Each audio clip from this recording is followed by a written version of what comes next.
Salut à tous, j'espère que vous allez bien. Aujourd'hui, on va faire quelque chose de différent. En fait, je vais commencer avec une petite anecdote, plus précisément mon premier coup de soleil.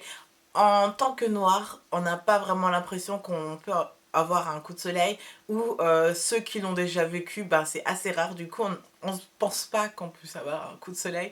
Et ben moi j'en ai déjà eu et je voulais vous raconter en fait comment je l'ai eu, comment j'ai su que c'était un coup de soleil et ce que ça m'a fait en fait tout simplement. Donc évidemment c'était en été, c'était il y a assez longtemps parce que je me rappelle que j'étais au lycée, mais niveau bas du lycée. Donc en gros en seconde ou en première, il me semble, mais assez autour des 16-17 ans, j'étais dehors. Bah en fait, comme je me suis rendu compte que j'avais un coup de soleil après, c'est-à-dire le lendemain ou quelques jours après, bah en fait je savais pas ce que je faisais exactement. En tout cas je sais que j'étais dehors. Vous savez, nous notre jeunesse, on passait notre temps à l'extérieur parce que bah, on n'avait pas tout ce qu'il fallait. Même si à 17 ans j'avais déjà pas mal de choses, mais en tout cas à la campagne là où on habite, on adore être dehors, surtout en été, parce qu'il y a plein de trucs à faire. Il y a les chevaux, il y a la forêt, je sais pas, il y a des champs.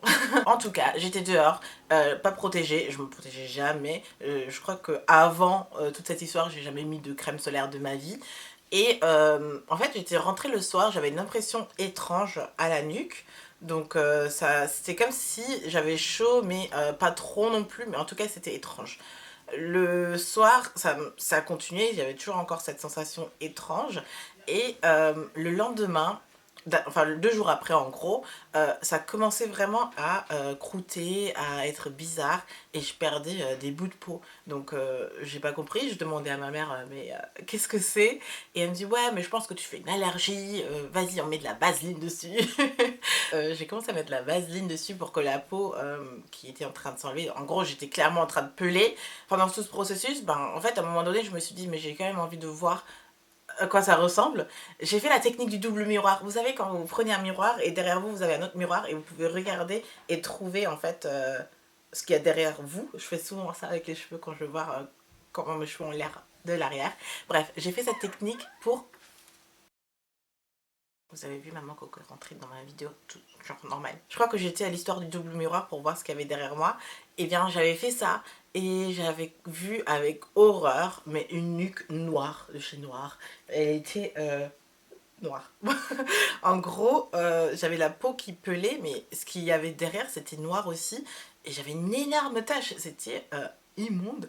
Et à ce moment-là, ben, j'ai fait des recherches en fait sur internet, j'ai écrit peau qui pèle, tache noire derrière le dos. Et à force de faire mes recherches, je me suis dit, bah, c'est peut-être pas une allergie, mais plutôt un coup de soleil. Donc j'ai lu un peu ce que ça pouvait faire, etc. Et je me suis dit, mais en fait ma peau, elle avait brûlé.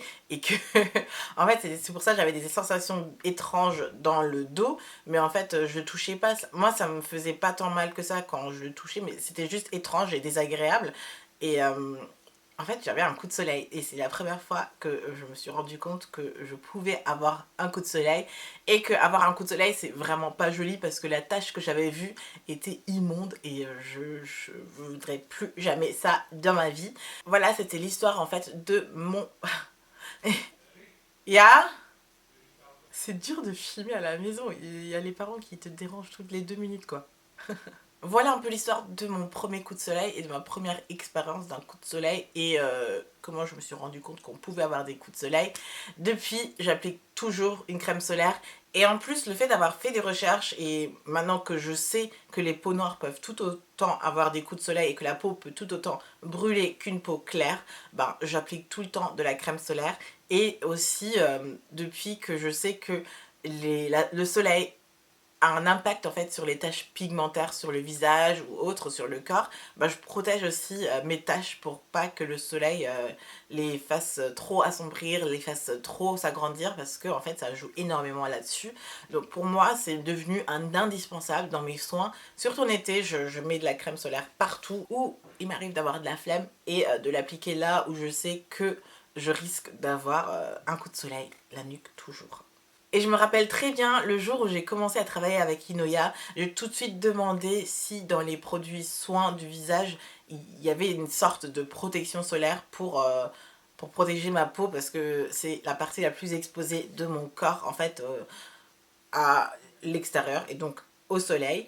Et ils m'ont dit non. Je crois que dans quasiment toutes mes routines soins du visage, j'avais un produit qui contenait un SPF, donc pour moi c'est devenu un indispensable. Et quand j'ai dû commencer à utiliser la gamme entière de Inoya, je m'étais dit mais c'est pas possible pour moi d'utiliser une gamme entière sans avoir une indice de protection solaire. Donc c'est pour ça que je vous proposais souvent ma Super Defense de Clinique. Et aujourd'hui je suis super contente que la marque Inoya sorte sa première crème solaire. Et du coup c'était logique pour moi de vous faire cette vidéo parce que c'est la première question que je leur ai posée quand j'ai commencé à travailler avec eux.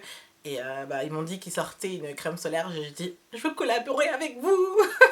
Et cette crème solaire a en plus une innovation parce qu'elle a une nouvelle technologie qui permet de ne pas avoir de traces. Je peux vous le montrer même là en direct parce que c'est trop génial. J'applique là ma crème et je l'étale et il n'y a plus rien. C'est juste une dinguerie. Et si vous voulez protéger votre visage avec, c'est tout aussi bien parce qu'en plus il est matifiant. Il n'y a rien. Et j'ai un code promo pour vous aussi, je vous laisserai en barre d'infos pour que vous puissiez en profiter aussi. Ah oui, une dernière chose que je voulais encore vous dire, pourquoi un SPF 50? C'est tout simple et en fait, pour la peau en soi, un SPF 20 suffit largement. La seule différence entre les SPF 20, 30, 40, 50, c'est juste le niveau du bouclier solaire en fait. Le fait d'avoir un SPF, c'est un filtre en fait qui vous protège votre peau du soleil. Et si vous avez un SPF 20, en fait, le bouclier, il est bien là, mais il se vit. J'imagine ça comme, vraiment comme un niveau de level, comme dans les jeux dessins animés, etc. Donc, il descend un peu plus vite et ça veut dire qu'il faudra réappliquer la crème pour rehausser le niveau. Et quand vous avez un SPF 50, vous pouvez rester plus longtemps dehors sans avoir à réappliquer en fait la crème parce que le bouclier vous tient beaucoup plus longtemps. Donc en fait pour moi c'est comme ça que j'ai compris le principe des SPF dans une crème hydratante par exemple et qui dans la journée ne sera exposée qu'une heure au final au soleil, au réel soleil parce que vous levez le matin, vous faites le chemin pour aller au boulot, donc là vous êtes un peu exposé, vous êtes au bureau toute la journée, vous sortez prendre votre déjeuner etc. Vous re-rentrez, vous travaillez, vous rentrez le soir, en fait au final vous n'avez pas été tant longtemps au soleil, donc un SPF 20-25 suffit largement, alors qu'en été il faut penser qu'on est plus longtemps dehors et plus longtemps exposé au soleil, donc on augmente notre SPF. C'est comme ça que j'ai compris et c'est comme ça que j'utilise le mien. Bien sûr je ne suis pas une scientifique, mais c'est comme ça que ça marche pour moi. Donc voilà, j'espère vraiment que cette vidéo vous aura plu, que ça vous a permis d'apprendre quelque chose. Et si vous connaissez quelqu'un qui ne se protège pas du soleil, envoyez-lui cette vidéo. Et moi, je vous fais plein de bisous. Je vous retrouve très bientôt aussi. Et prenez soin de vous.